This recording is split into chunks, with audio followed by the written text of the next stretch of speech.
Okay. Carla, take over. Here we go.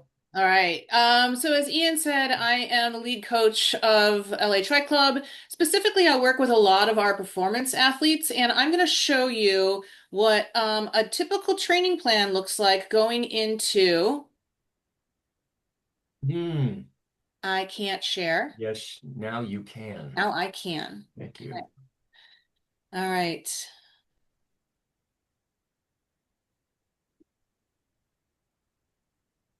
So we work with our athletes on a platform called Final Surge. There's a lot of different platforms out there. They're all fairly similar, but this gives you a point of reference of what this week and the week leading up into your race can look like, should look like in terms of training.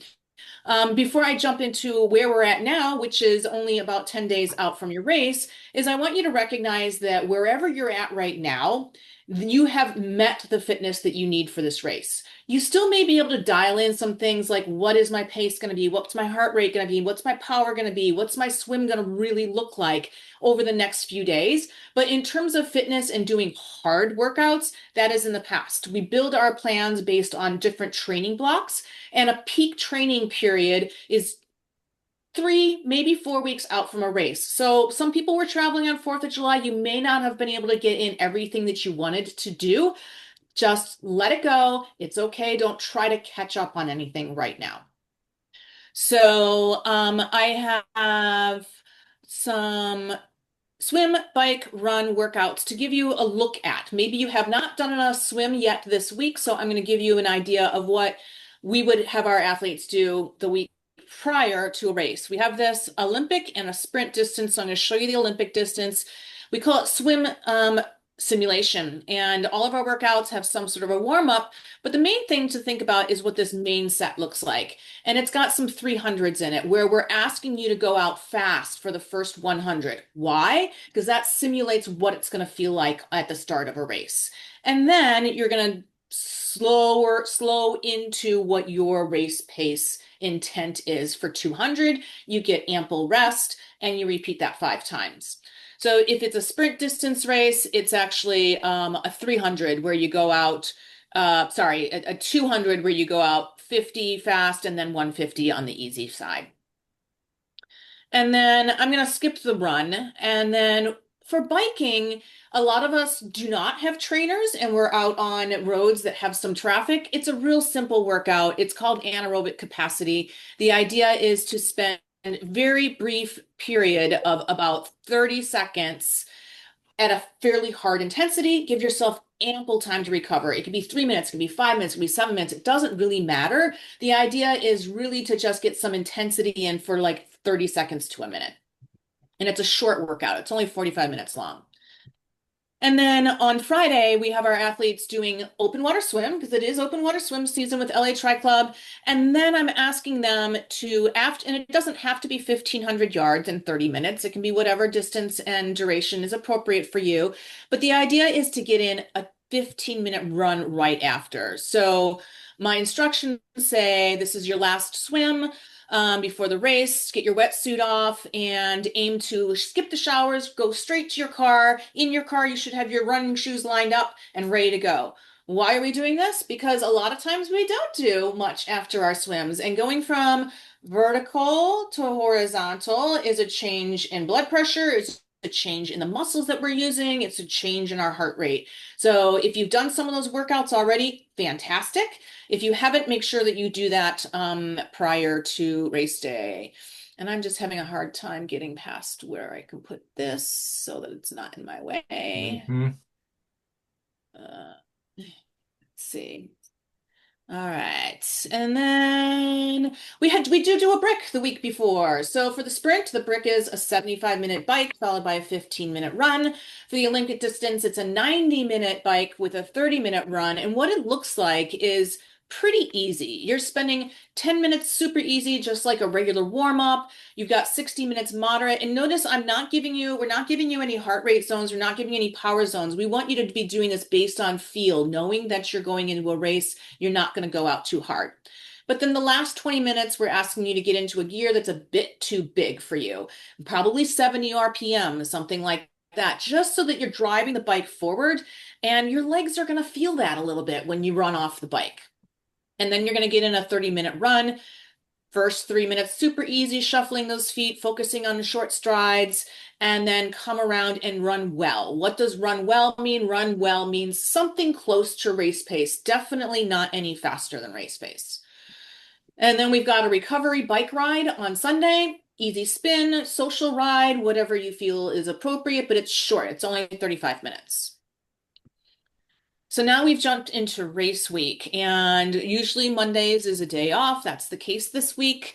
And then we have a workout that we do called transition practice. So I can tell you from my experience, there have been many, many times where I ended up on the podium only because I transitioned faster than the person who came in right behind me. So what this transition practice is, it's very deep.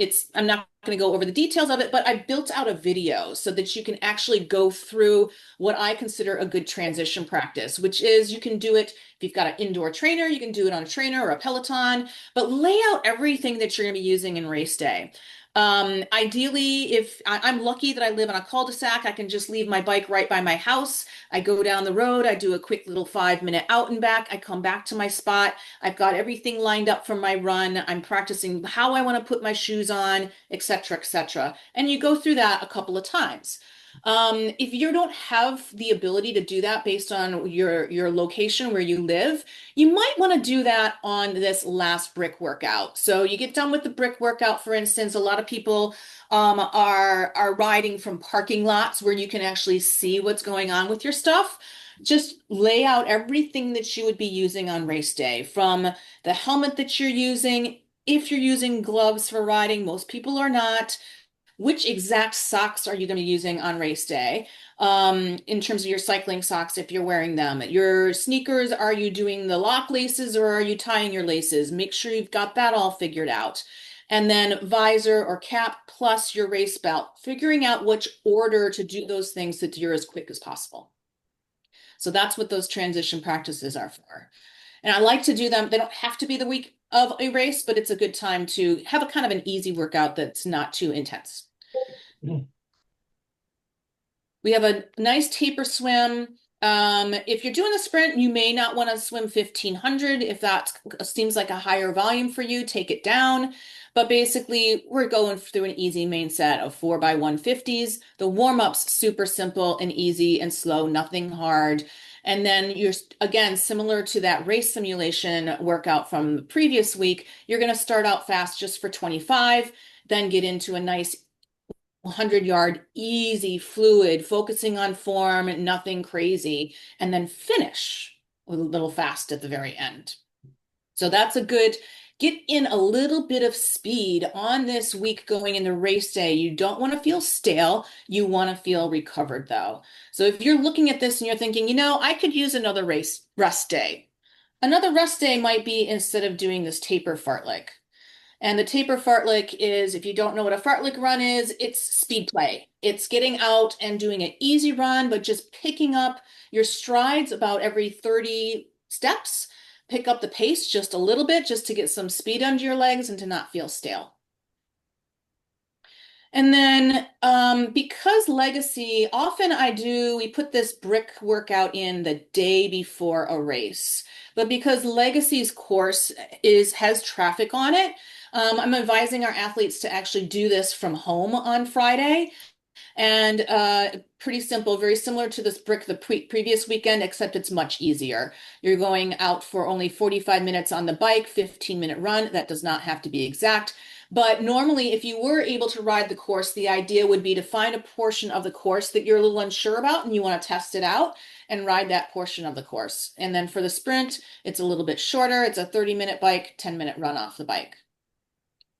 And then it's always a good idea to get that wetsuit on. And now I know some of you have probably trained down on the course. If you have not, you absolutely want to do this. You've got packet pickup on Saturday.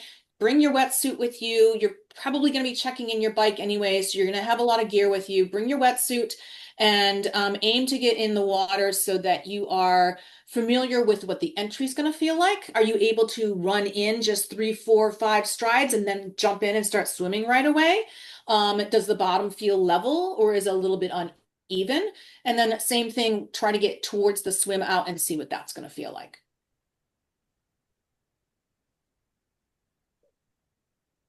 And that is the gist of what this week and next week would ideally look like.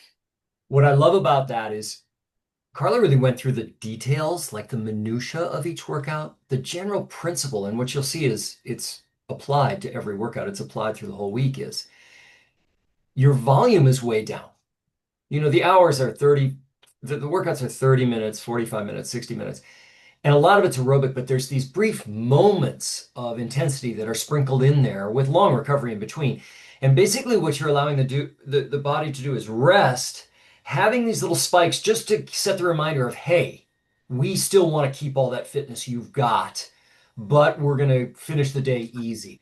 Hey, we need all of that red blood cells. Hey, we want all of the muscle tissue firing. Hey, we want all of those capillaries at the skin to keep you cool. All those little pieces of fitness are still being reminded and requested, but at the end, you don't feel stressed by it. Some folks have a tough time with a taper because it's easy. And we're people who like to go hard and go long. And the reality is, you can't do that in the last week. You'll definitely screw up your race. So you've got to keep it easy. Um, in the final week, from say Monday to Friday, the absolute best thing you can do for your race is bank sleep.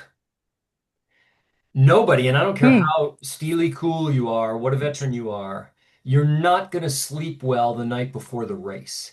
And to that end, it's really important to bank that sleep so that the night before the race, if you only get 3, 4 hours of sleep tops, of course, we have to get up crazy early to go to the race site.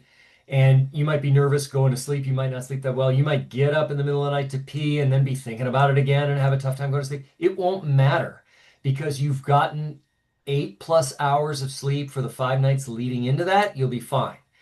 And I just want to remind you on some sleep hygiene things. 7 p.m., start to wind it down. Let's dim some lights, mellow out a little bit. 8:30, maybe getting ready for bed, in bed at 9 p.m. No screens. If it's not an eye mask, then dim the room as best you can. Can we keep the pets out for that night so that they're not jumping on you?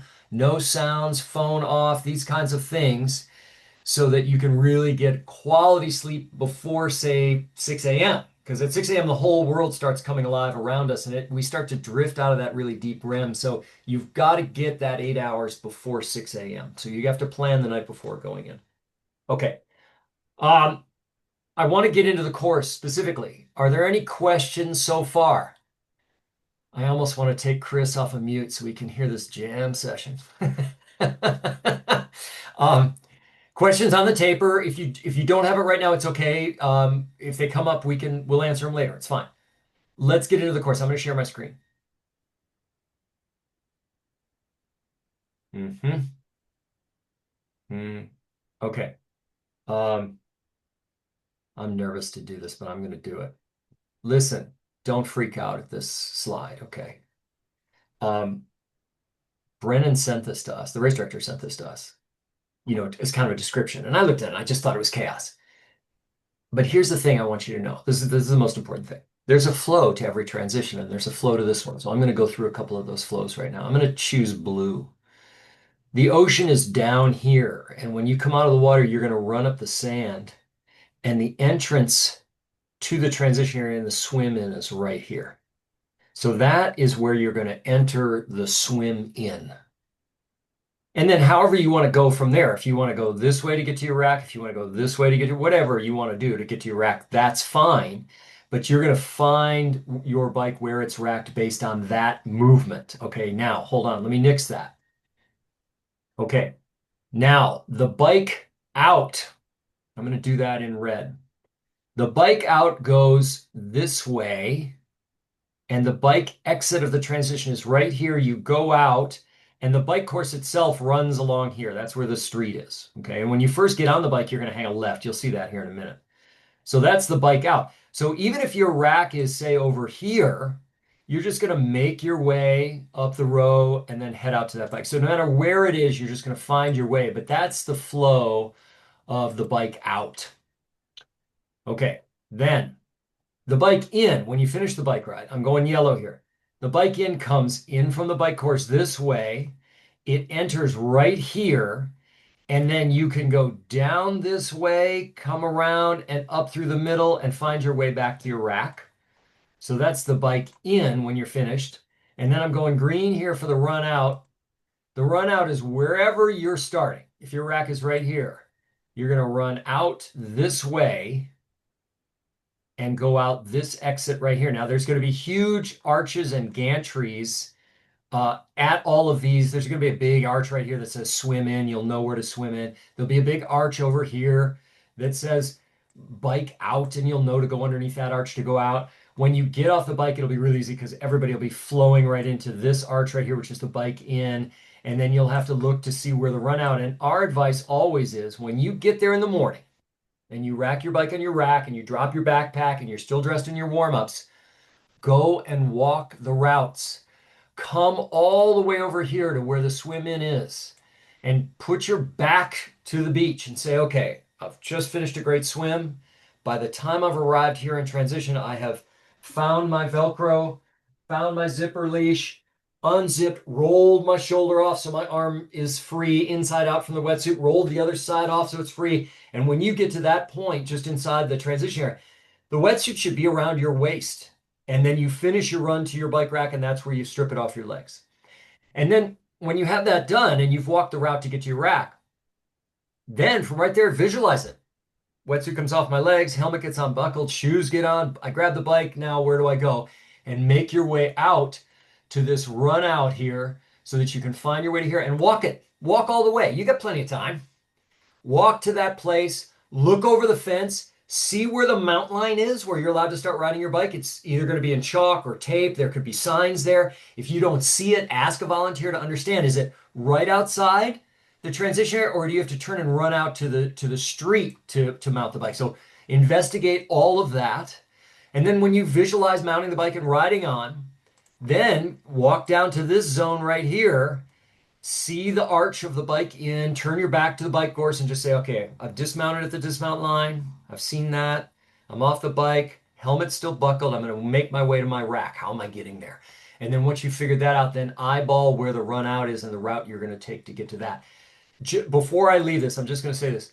The run to finish, okay, comes back along this route, turns, goes up here, and the finish, I'm presuming, is right up in here somewhere.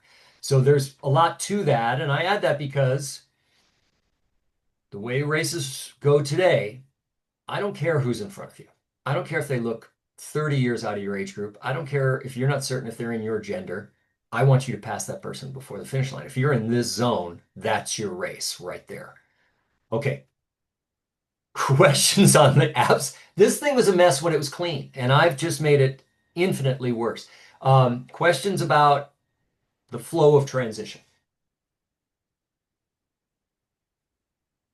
What's in the chat here? Hang on. Ian, will we Okay. talk about waves later? Yeah, I mean, I want to talk about them now. Cool. How do we get like pre-assigned and then we'll be informed where we, Okay. This is Carla and I are going to speak to this as best we can. And what's confusing us is this. For ages, you know, we've started with like age and gender. It's been age group waves. That's just what we do. Um, it appears to me that some of the waves might be linked with swim ability. But nonetheless, I'm going to switch to baby blue here. It's obvious right here that this is wave one. So however they're determining that, like, is that women? Well, wave one is para.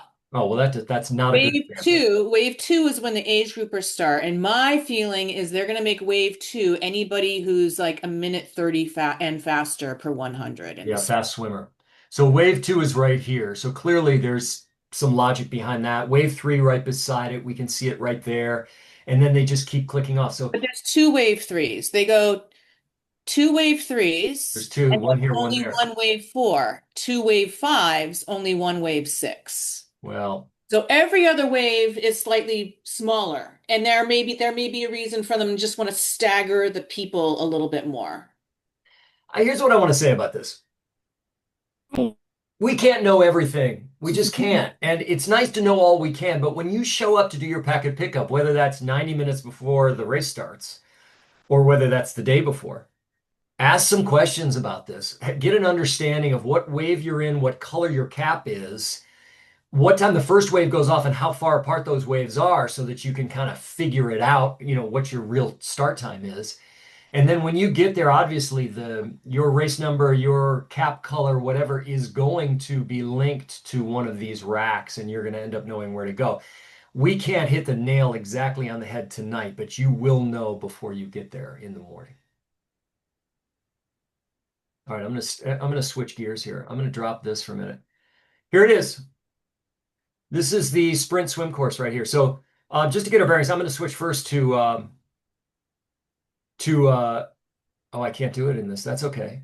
Um, we're in Long Beach, right? Here's the big aquarium, huge parking area here across the street from the race site. Right here is the transition area that we were just looking at.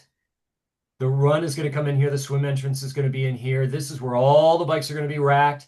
This little street right here is the bike out is on this side of the bike. In is on this side. I'll get to that in a second. But just to get our bearings, here we are in Long Beach.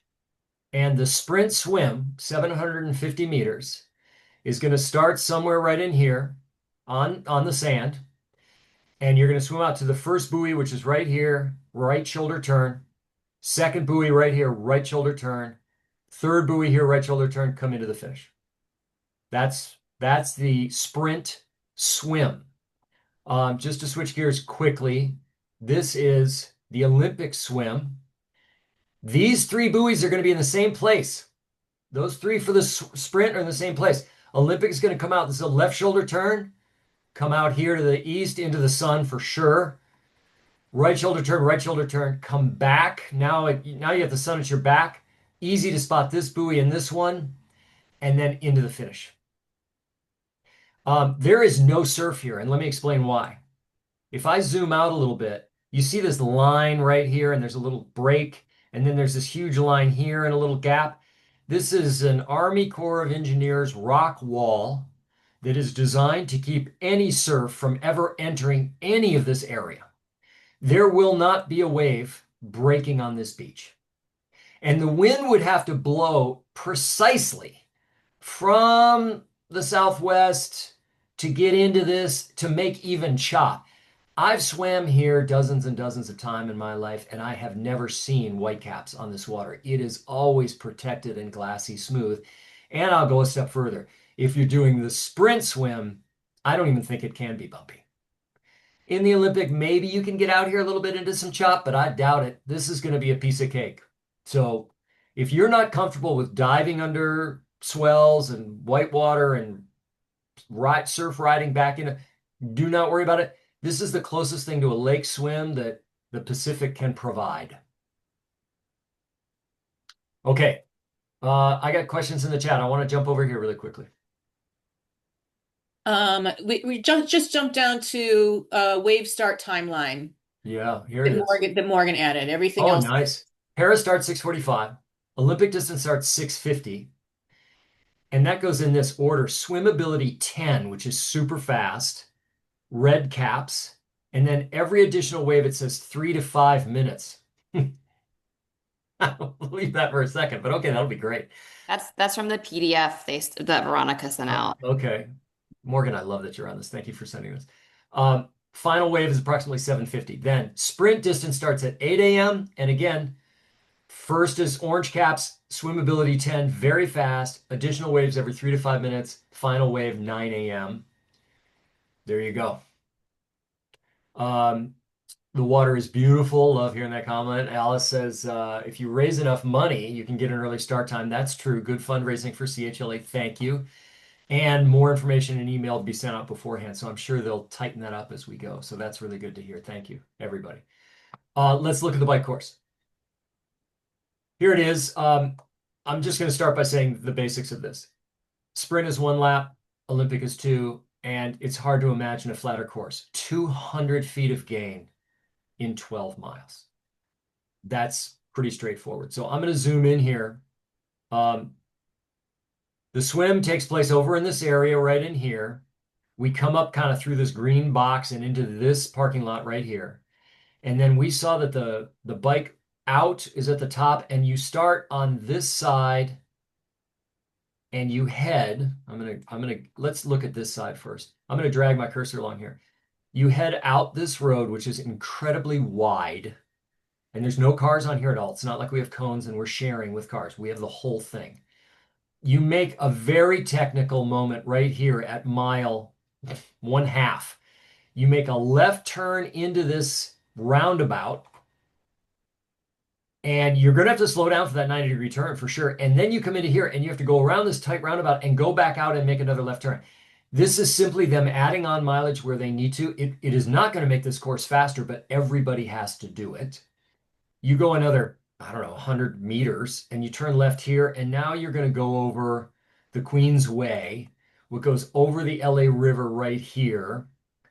And down the other side has a little descent to it, and you drop into what is the Queen Mary parking lot right here.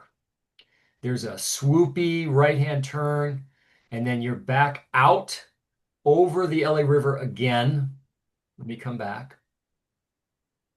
And then when you get back over the other side of that causeway, you turn left, continue on out over Ocean Boulevard, make this, it's almost like an off-ramp right here, and there's a little descent to this as well. And you drop back down past everybody that's going out on these little bits, right past the transition area. Here it is, the climb of the course. Right here, you're going to have to go up this wall. Let's look at it. 1.3%. No, it gets to 3%. Oh, okay. So you go up this gentle block that is about, I don't know, what is it, a half a block, and it gets to 3%. I mean, you're going to feel it because it's race day, but that's the biggest hill on the course right there. And then you're on Ocean Boulevard, and it's a huge out and back. From right here, you're at mile 6. The turnaround is at mile 9. So it's 3 miles right along the beach, a U-turn right here, a couple blocks before Bayshore. Right here, 1 block before Bayshore, there's a U-turn, and this isn't very wide here, so you're going to have to slow down to make this U-ey. And then you're coming back 3 miles on Ocean on the other side. If there's anything we got to love about this little hill is that you get to spin your legs out before the dismount. So you're going to come right down here and in to the dismount. Now, when I drew this, I had to go back and forth between the course map that's on the site and into this software, which is called Ride with GPS. And the reason I've had to do it piece by piece by piece by piece is because we're essentially riding on the wrong side of the road the entire time. And we're doing that because it eliminates the crossovers. There's never a time when one rider racing one direction, the other has to cross over. So I was worried that because I was doing it piece by piece that I wouldn't get an accurate mileage assessment. But in the end, I got 12.2 miles out of this thing, which is almost exactly 20K. So I nailed it. If you're doing the Olympic, you're going to come down this hill, you're going to go straight past the turn into transition, and you're going to start lap 2, and you're going to do the exact same thing again. I'm going into the chat. So the main thing I see is Nathan is asking if we get the Ride with GPS links after the call. And I think what would make sense is when you send Katie the recording, just send her links to the courses. Done. Okay. Done. Rosalind's put in a note here about the cutoff. 9 a.m. is the final swim wave and 10:15 is the bike cutoff. So the final wave has an hour and 15 to do both swim and bike for the sprint. I'm going to put some numbers to that for a second. Let's say you swim a 2-minute per 100 pace, which I kind of equate to like running a 10-minute mile in terms of like fitness ability. That's 16 minutes for the swim.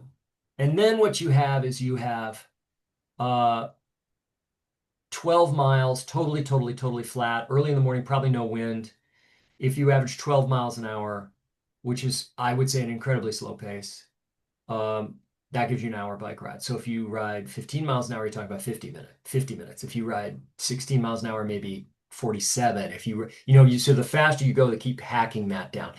I don't think this is the type of environment where you would worry too much about cutoff times. Okay, I'm going to switch to the run. We already know that the run comes out of transition. I've actually drawn it here on the wrong side of the exit. The exit, of course, is down here. You run right along the beach, and right here at, what is this? We're not even a half a mile into it. You turn right and you head into the edge of Lakeshore Drive. And then this is a really like pretty little touristy zone right here. And there's great big wide walking paths and stuff. And you're going to curve around some of the restaurants in the harbor and whatnot, make a U-turn right here, come back along all those shops and whatnot, kind of curve in a little bit so you're right against the water. And then you're going to pop back out into the marina area on this little peninsula. What's cool about running right here is you're looking straight across the Queen Mary during this whole segment, which is really kind of fun. And then you get out here high-fiving all your mates, turn around, high-fiving everybody you're in front of. And then when you make this corner, it's a straight shot back to the finish. And that's 5K. One loop for sprint, two loops for Olympic. One of the notations I see is it sounds like the way you built out the bike course, you turned left where actually the course goes right on Shoreline Drive first. And That's what the description says. you turn left onto Shoreline right here. Turn right onto Shoreline Wow. Okay, is, hold on. is what the athlete guide says. Hold on.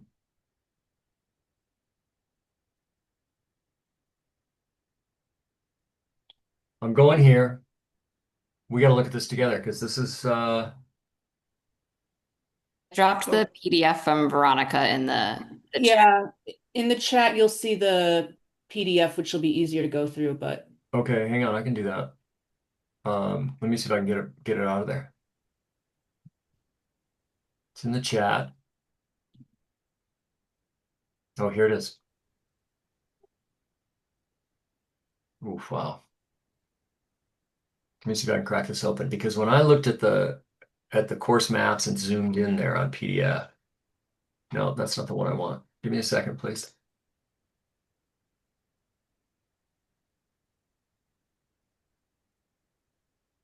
Yeah.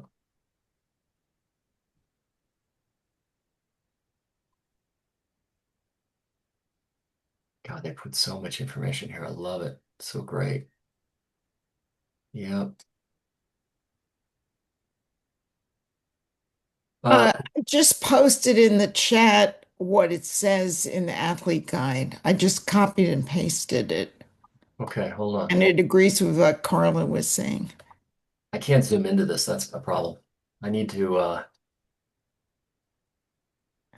bring up something else here really quickly.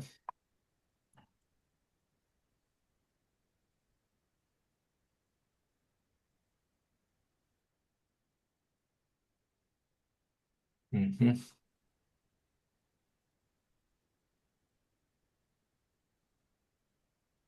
Okay,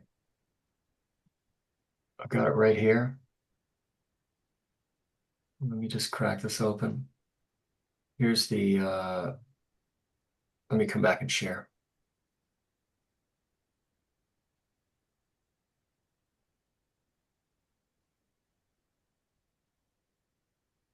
So I'm going to zoom into this. So when I look at this, this is the transition area right here.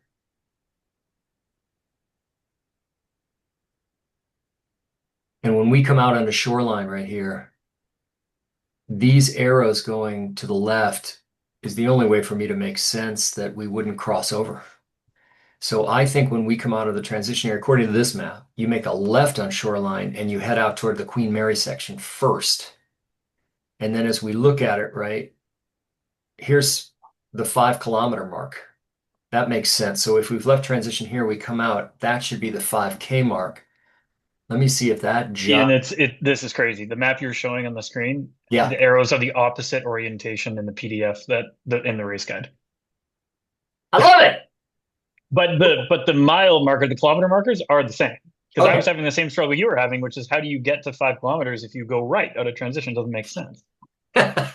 Well, hey, So did um, they reverse it or what happened? everybody, I'm racing. I'm racing the USA Triathlon Mountain Bike National Championships on Sunday, this Sunday in Portland, Oregon. And I've read the athlete guide on the website, and one of them says, and they're standalone sentences separate from all the other paragraphs. One says drafting is not allowed. Drafting is not allowed. The other one says drafting is allowed. And I don't care because it's a mountain bike race and you're going to be going 6 miles an hour. So draft all you want. What is that going to help you?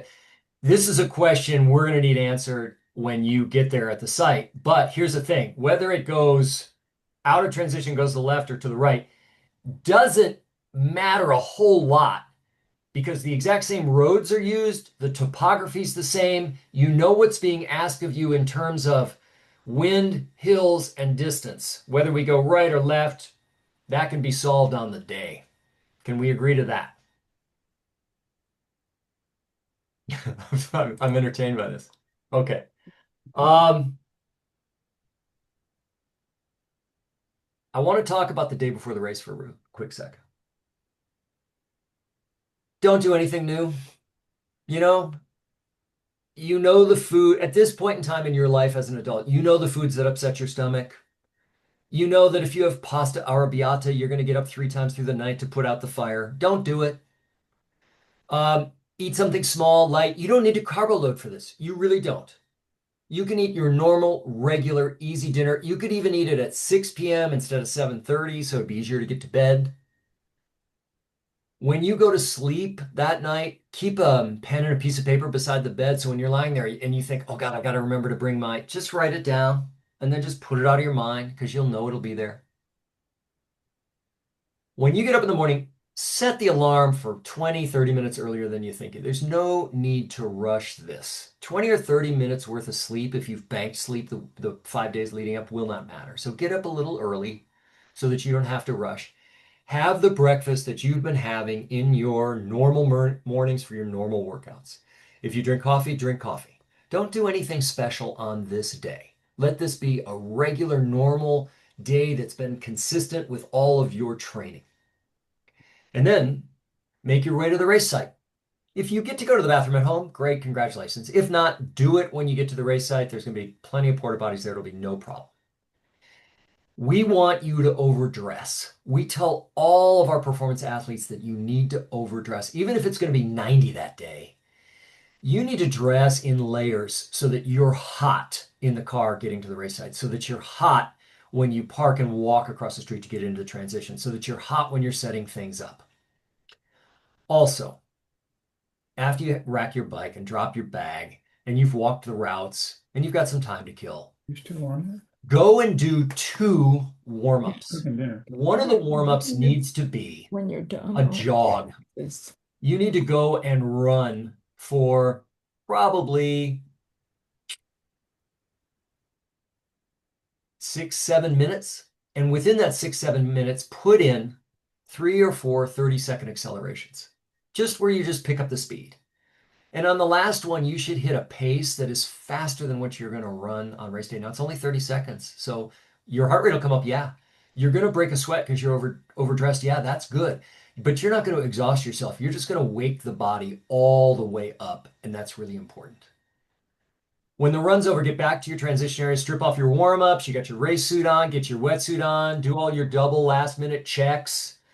You know, are my helmet straps even and laying open, ready for me to receive? Is the tongue of my shoe open and ready to lay it all out so it's perfect? Because next time you see that thing, your hair is going to be on fire. And then sometime you need to make it down to the water's edge.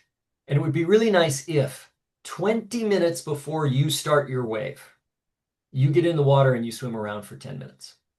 So maybe the first 5 minutes is just wading in, getting the water down the wetsuit neck, getting used to the temperature. So first 5 minutes is just kind of feeling the bottom.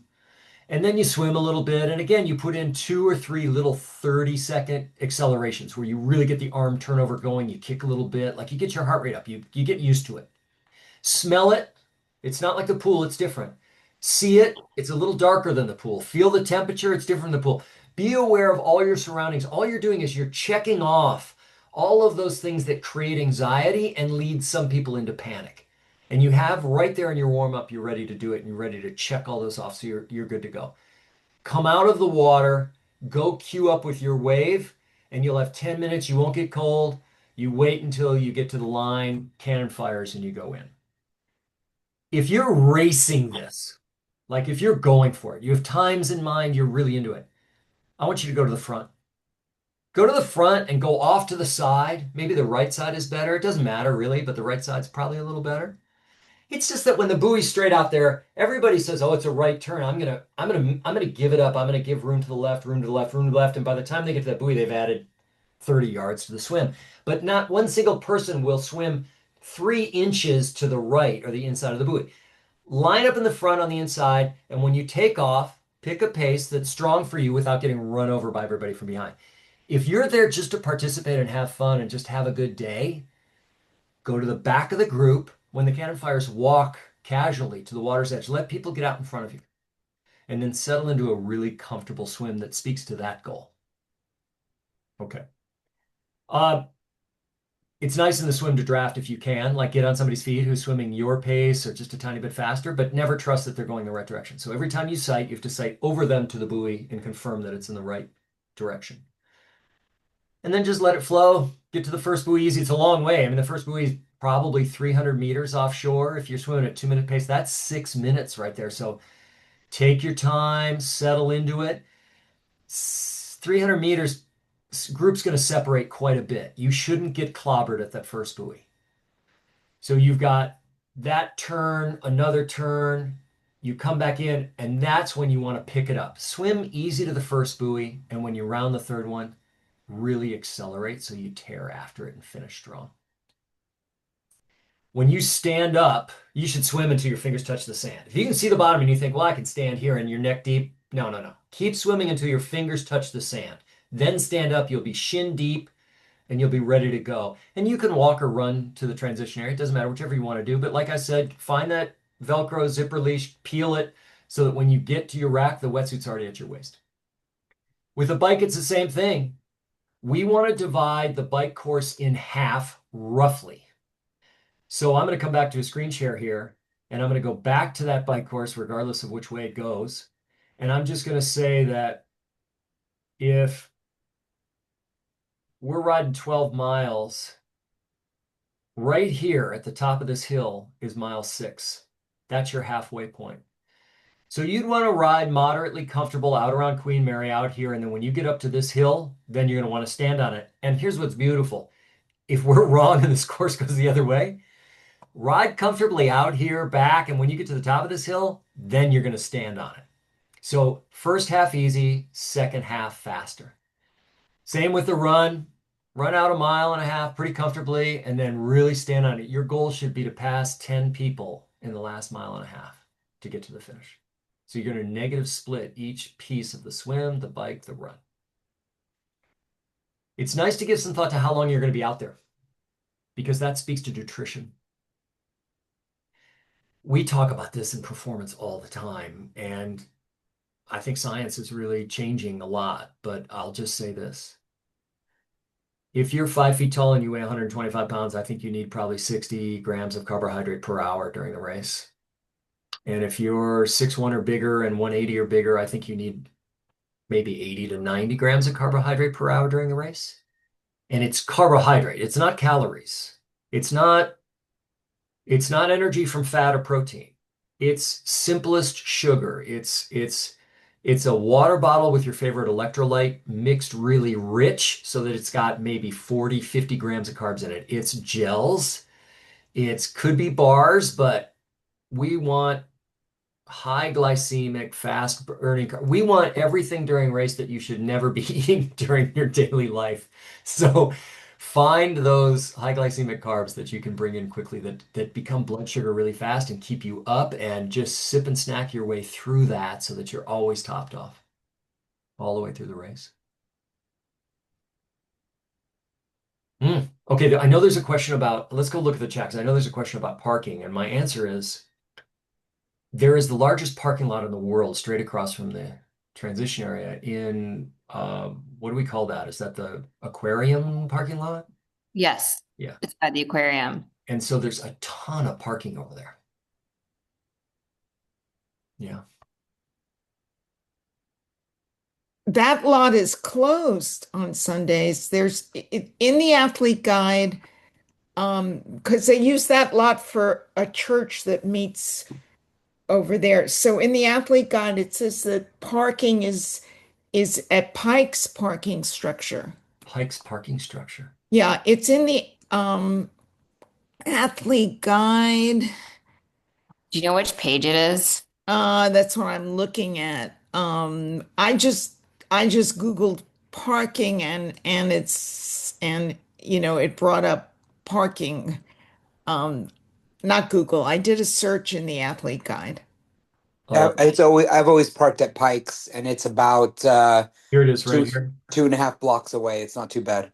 So the race site um, is right down here, right? Alamitos Beach, and the Pike Outlets parking garage is right here. This is totally flat, and it's about what, a half a mile maybe tops. And with a backpack, you could ride your bike there pretty quickly, or you could walk it too. So yeah, that looks pretty close. Good, good, good. Um, what else?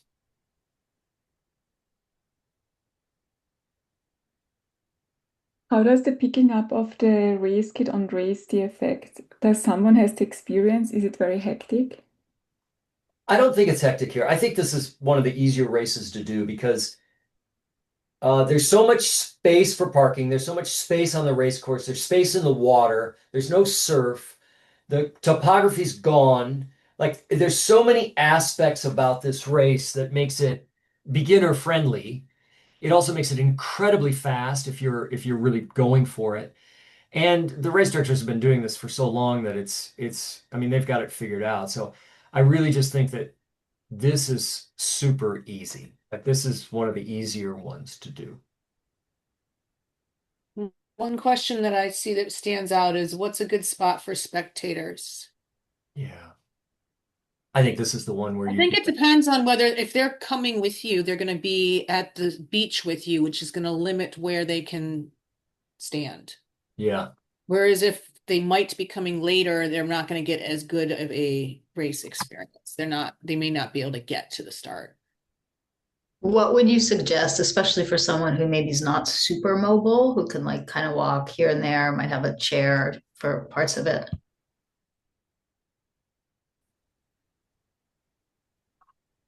Hmm.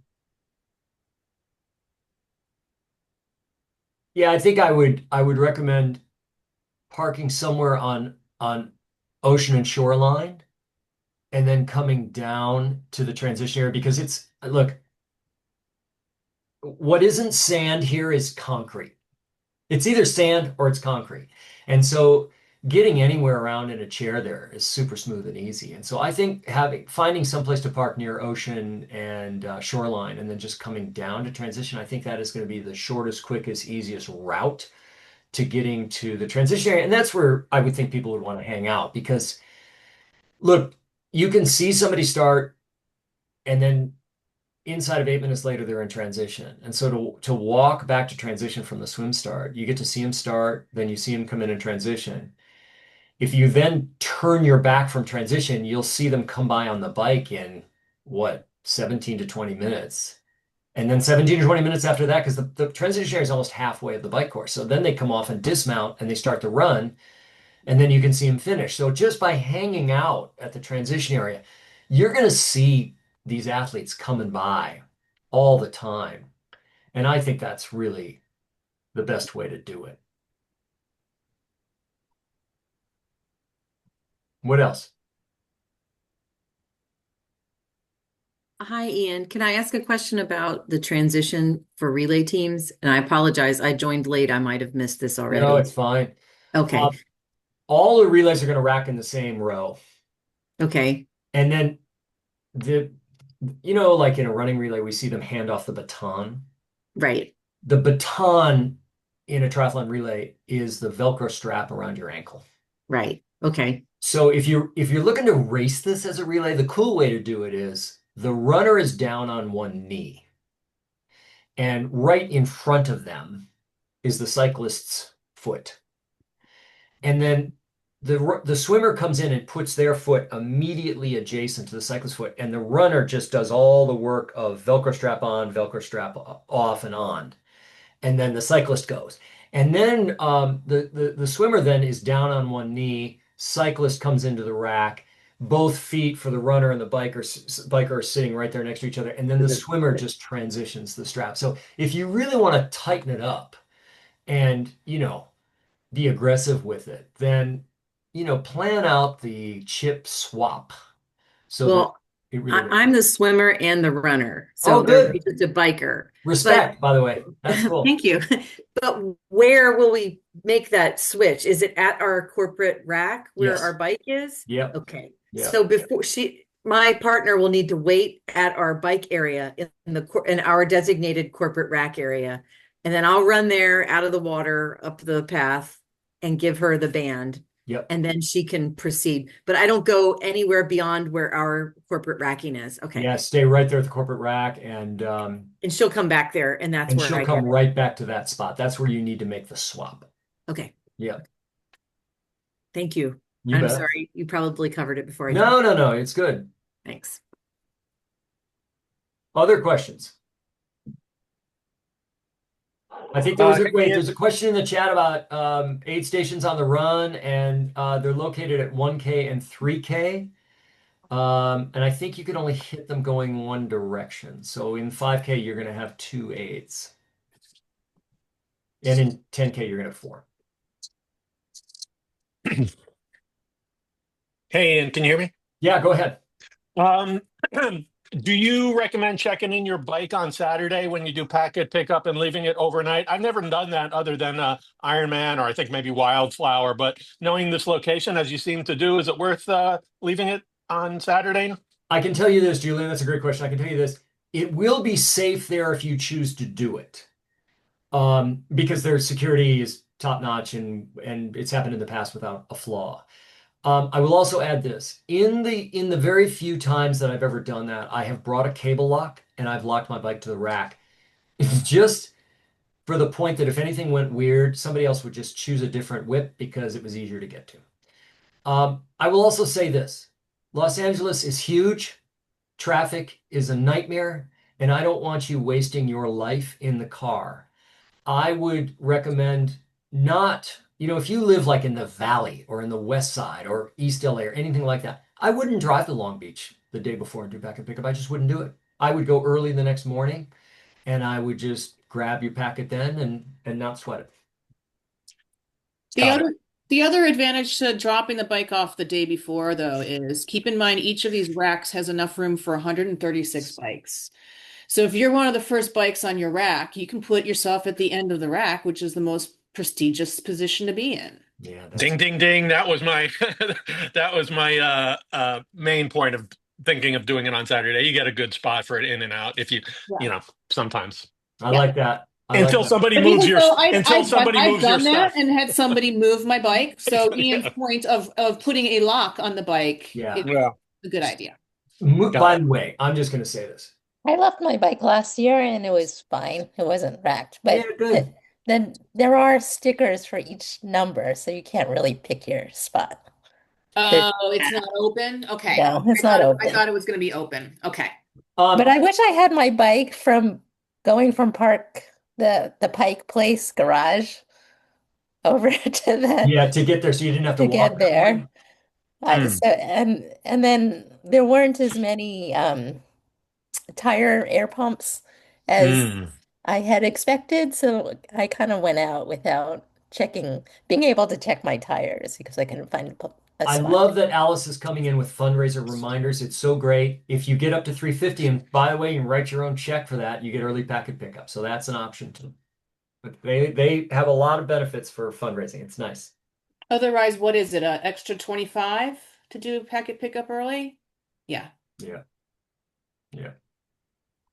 I mean, the day packet pickup day of is Day 25. off. You have to pay for day off. Yeah. I want to tell you something. I think we kind of take this for granted, but when you live in Los Angeles, you can sleep at home and probably race 10 or 12 times a year. And that is a gift, people. When you live in Ogallala, Nebraska, or, so many places in our country, you absolutely have a big drive and a hotel stay and a lot of other expenses. You often have a flight. The gift of us having a top event like this. We've had the USA Triathlon National Championships at this course. I think 20 years ago, I was there when we were handing medals to pros who went on to race in the Olympics. This venue's been used time again. It was considered as a location for the 28 Olympic game triathlon, but now it turns out that's going to move into Venice or something like that. Who knows? Could move back to Long Beach in that time period. But this is a great spot to have a race. It's a joy to race there. The place is set up for it, and you can really lay down a PR in sprint or Olympic, and this is a good spot to do it.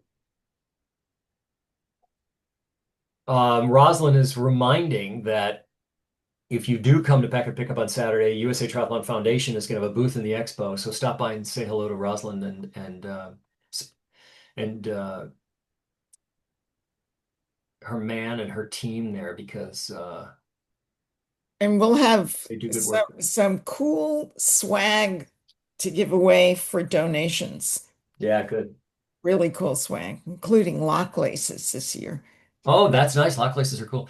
Yeah. I don't know, between Carla and I haven't looked at the exact number, but I think we might have 25, 30 athletes from performance racing at Long Beach Legacy. And so I want to tell you that this is a big stop for us. This is important. This is a good time for us. We have athletes headed there that are going to nationals and worlds. We have athletes headed there that are looking at the best times they've ever laid down for a sprint or an Olympic.